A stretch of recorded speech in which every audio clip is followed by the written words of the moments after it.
back curl exercise is a therapeutic exercise for creating space between the spine and the sacrum. It's also about strengthening the abdominals and finding pockets of air between each and every vertebra. To start with, you're going to lie your resistance band on the floor, and you're going to stand in parallel on top. Now, even though we're standing on straight legs, I always encourage my students to keep a little pocket of air at the back of the knees.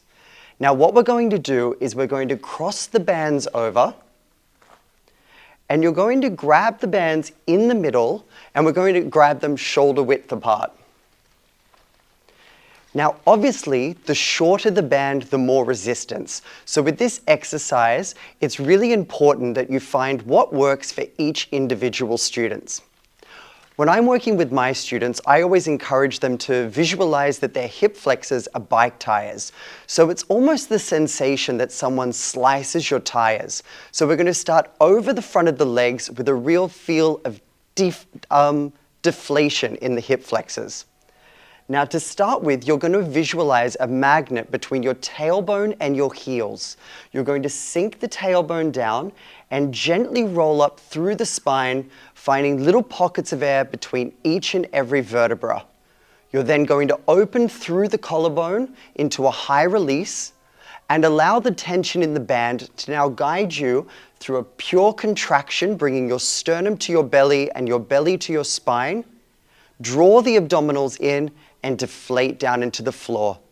And we repeat that again, sinking the tailbone to the heels, gently rolling up, opening up through the chest into the high release, and then allowing the band to guide you back down, scooping through the abdominals and deflating in the hips.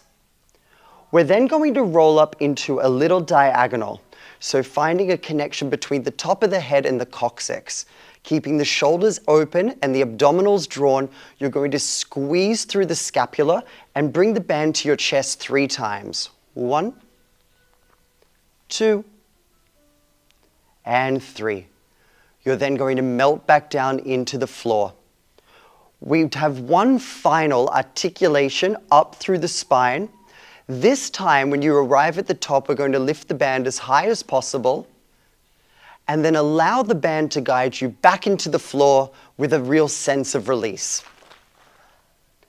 We would then repeat the exercise once more.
Thank you.